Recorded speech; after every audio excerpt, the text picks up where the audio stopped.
There's the knife. It's attached with 3. He's gonna win one more gun. Yes. He's gonna win it.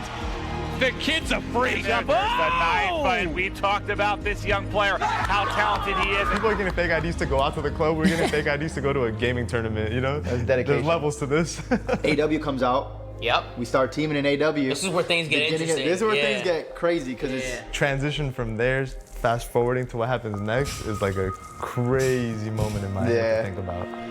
Prophecy getting the 6-1 win in a Game 5 such a Detroit to beat them out. Huge comeback by Prop. Just a grueling series out of them. I mean, we had. But then getting second in pools led us to playing Optic, winners round 1, and I think that's the best time to play them before they get like, you know, fired up and start their run. And being able to play them there is potentially what won us that tournament. Hey guys, it's day 2 with the 2015 Call of Duty Championship presented by Xbox. This lead out to 15 points, has one pushing, able to clean that up. That was 3 down in a matter of seconds for Optic. Kept this flag, and that's going to be with 35 seconds left to now seal the deal. Attached with some phenomenal flag plays. When we went to the championship, I did not understand the magnitude of that tournament.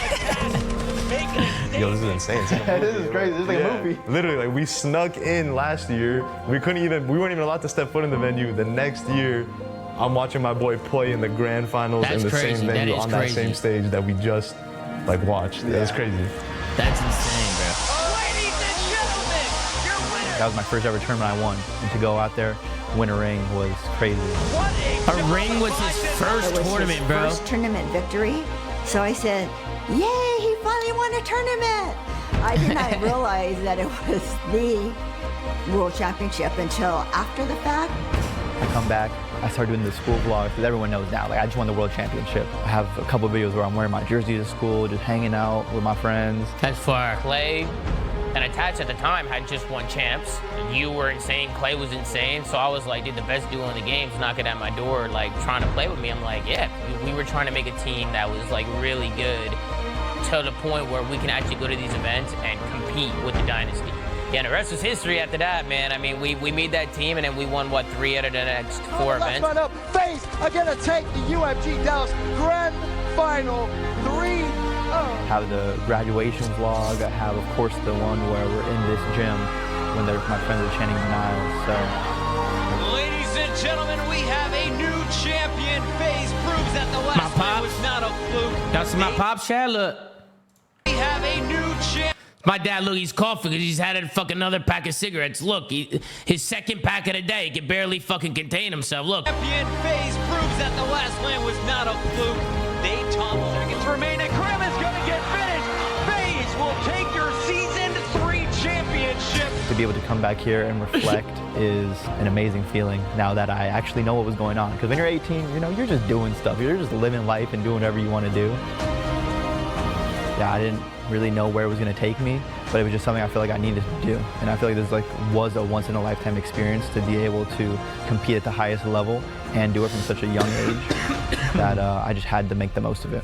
Denial replays. The GOAT, as you guys man. know, me, FaZe Attach, my team, Playster. Guys, I had a very good time playing AW for the most part. I'm sure a lot of you guys did too. I know a lot of you guys did not like it, but Call of Duty Black Ops 3 is coming out, and I'm very excited. I have very high hopes for that game. I'm so excited. Like, I don't even want to talk about it because the more I want to talk about it, the more. After that, we go into Black Ops 3. That year was... We were good online. We were good online in that year, but... Well, I mean, I think a lot of people wanted us to change that year. They wanted us to make roster changes, but like, we weren't bad. Like, we would play every day and we would scrim, and we were a good team. Like, we were competing with the top teams. It just didn't land for us at events. So when it mattered most, we just didn't clutch up, and we just didn't do it. But we just believed in each other, honestly.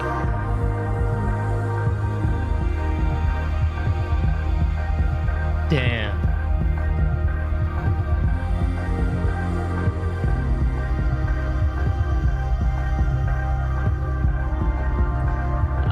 I feel like, especially now, right? I feel like back in the day, I'd probably say we probably should have changed, you know? Like, I think that was a mistake on our part, but I mean, now you see it now. Like, you get like 1 or 2 months, if you're not performing, you know, that's it. You could dig yourself a hole, right? So you have to make changes quick.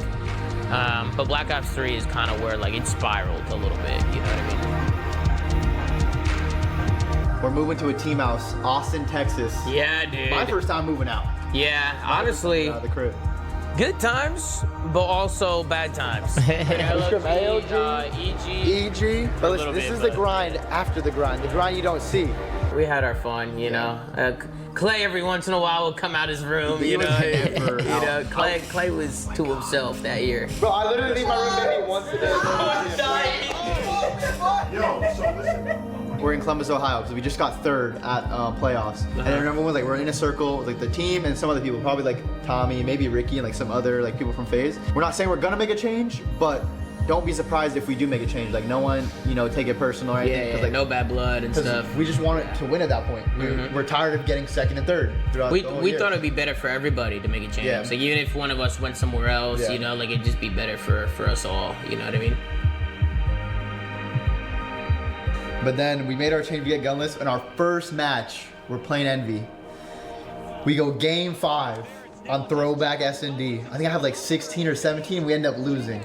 And then I know Gunless was freaking out after we lost to MV2. So then I think our team was just kind of like whatever. Like, Gunless tends to do that from time to time. Yeah, he does. Big Pierce. But Big Pig. Crowder or Chris had been retired at the time. Yeah. And then we also pick up Preston Priesta. Yep. He was really good at IW. He got banned out of Pro 8s. We were so bad online that we didn't make it to the pools, and we had to play through open bracket, and then we went on to make, on LAN, we made the greatest open bracket run of all time. That shit was crazy. This level of talent rising out of the open bracket under the red banner of FaZe Clan, this does not happen. We don't got ever cooked get for to making see this open team. bracket teams like this make it all the way to the closing moments of Championship Sunday. FaZe Clan, despite all the hate and doubters when this roster formed, their deplorable online performance has carried them this far. We played TK first round when TK was the best team in the game. They won MLG Dallas, they won NOLA. Everyone knew they're the best team in the game. We played them round 1. We get 3-0'd. Yeah. Like, yo. And this was bad. So we start losing round 1. I remember this. This is a whole crazy drama. I don't know how much has been really talked about, but we literally made a roster change that night of we lost. After we 3-0'd them, the deal was done, sealed, wrapped. We were just gonna finish the weekend out, and then me and Kenny were gonna go to FaZe, and that was gonna be our team for the rest of the season. I think Chris and Preston heard about it, and like rumor just spreads quick. It spreads like wildfire. So like, I remember the next day, we're at the Columbus Studios. That's where the tournament was. We go to the pro lounge, so we all sit down. And you give us this speech, and you're like, hey, listen, no pressure. Like, obviously, there's rumors floating around, and obviously, there's shit happening right now. But, I mean, we know what we're capable of. Like, we know what we can do. Like, we know we can win this, right? Like, if we just take it one match at a time. But let's just have some fun and, like, enjoy ourselves and, like, just relax a little bit. Like, no pressure. In the game 5, FaZe Clan knocked out. He's gonna get touched. 3 seconds. Replays. FaZe Clan clutch up. And man, did that shit work, because we went crazy after that. Man, we went crazy. The comeback seems to be dead. The comeback seems to be dead. He runs through his own artillery. He runs through his own artillery. Somehow they wake up the next day and learn how to play Call of Duty. Here's the gunfight. Atash is able to win it. It's all on Scump now. It's all on Scump, and he's trapped. He's traded out. The second is there. FaZe Clan get the victory. We're going to another game 5. It's Priesta working on the ace to close this out. Scump sitting through mid-map. Doesn't have time to work with. And FaZe Clan for the first time since the Season 3 playoffs of Advanced Warfare in 2015 are your champions. I was sitting there, I was like, I don't know, should I be happy or mad? Like, I'm happy my boy won, but I'm also kind of mad because I know it would have been better for all of us if it went the other way.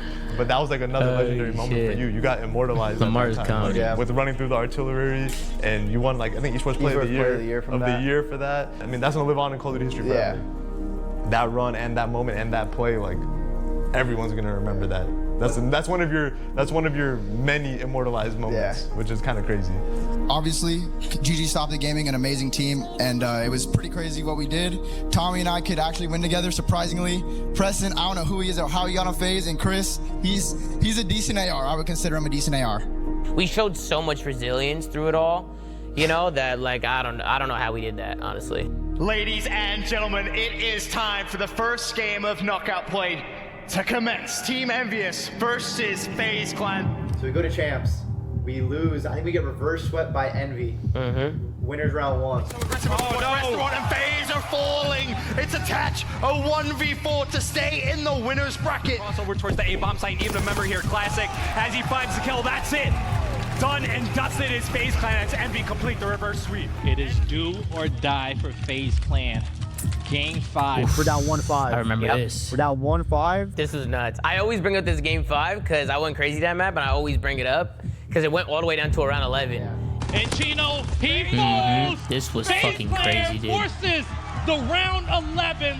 I remember before that, because we brought it back. I remember saying before that, I was like, I don't care what happens after this. I love you guys. Yeah, you did say and that. Then Chris is crossing to like A bomb or something to the 10 building. He gets hit marker. 2 and 6. Keep watching. Hit marker, and I go, nice. I was like, thank God. Oh, he couldn't do it in Zoom. Who was spamming 2 and 6 in the chat? Who was it? Hold on. Who the fuck was it? T2, time to pound scope. Slap yourself across the face. Rick 1 of 1. Slap yourself across the face. It's the same map, guys. It's the same map. Just want to make sure we're on the same page here. Slowly. Zoomaa gets first blood. And then I think you get a first blood, and we end up winning that. Two and there. I remember that Got moment. I got 2 there. Does he get it? He cannot. And FaZe Clan makes the comeback and wins the round 11 to progress on to play E-United. Wow. Like we were so hype on that stage. We were the famous picture. Yeah, of like I was us like screaming and we were screaming. Crazy. Oh my God, that was. Bro, after that moment, in my head, I thought we won champs. I'm like, dude, we're top 3 now. Like, we just made the craziest comeback. Like, we're doing it again. We were top 4. Or top 4. It was giving me season 1 vibes. Yeah. To where like I'm like, dude, there's no way we're losing this. Like, I think we go 3-1 game 5. Yeah. And they ended up coming back and losing. No replays go down. 3-1-2, bro. From Kenny. Team we were up 3-1 game 5, man. To the grand finals of the Call of Duty World Championship. That would have been your ring. That would have been my ring, man. Oh my God! Looking back, bro, that's probably one of the most heartbreaking events ever. Whereas FaZe Clan on this fine Sunday afternoon, they've been the Heartbreak Kids. They take down E-United 3-0 fashion after that miraculous comeback a match before against Team Envious. You got to figure these guys, they're just riding one huge wave of momentum right now, and they know. I was devastated after that, man. That was like that one was like that one like stung for a little while. Yeah. You know, it still stings now a little bit, but like I mean, it is what it is. Like you know, over it. Like. Yeah. I gave my boy alley-oop. I gave him the alley-oop. He didn't get a ring. And then they lost 2. And then they lost 2. Don't remind and me, Slay bro. That's crazy. I'm like, all right, whatever. At least if I'm not gonna win champs and get my second ring, my boy's gonna win champs and get a second ring. Crazy, bro. Get slammed in finals. Yeah. The Slay. We had the Black Ops 4 year. Fucking Slayer. We ended up stop teaming. That year was a wash, really. But now it is time. Evil Geniuses versus E-United. It all starts right now. Up 2-1, you won the 1v1 versus the BZ, map 3 to win map 3. Bomb go top. He gets the damage in. He can't miss it. It's accuracy with the RK7. Are you kidding me? This was crazy I won the 1v1 for the ring. We go to map 4. We're dominating in map 4, bro. Oh my Donk, God. bro. Why are you trying to win the game? Yo, I was like, yo, I got blue. I got blue. I'm cracking. I'm like, I'm cracking. I'm aiming. E-United. It's a revenge tour right now for Evil Geniuses. 10 seconds away. Ready, like we're gonna win on this hill. And then, boom, a grab slam just comes, kills me, kills the other guy. So it was like wasted grab slam. From moving on to our winner, Semi Apathy continues with the slam. E-United can get it to a map 5 here. There's no chance. No way. E-United with the comeback. But then we ended up just choking that map really bad. We would have just 3-1 to United, who ended up winning champs. And LA Team United, instead of playing in the grand finals, would have played losers bracket for top 8. Top 8. Simp with the map of his career goes huge in the game 5. And E-United take the series. Clay, bro. But Joe, what a series it was. So bad. That was really bad. Because then that's one of the worst chokes in COD history. Yeah. Just, for sure. That was the only time I've ever like choked a match or a map. And literally after that map, my ears were like ringing. Like I got hit with a stun grenade. EG's revenge tour halted for now, but they'll stay alive in the losers bracket. Yeah. Fight on in this tournament. Give him a challenge, and he always rises up to the challenge. But when he's not successful, yeah, it bugs him. Yeah, it bugs him very much. He's not a good loser. Who is, we turned man? down more money Who from other is? teams to go to New York because we're like, yo, this is gonna be awesome. We're gonna live in New York City, like live together.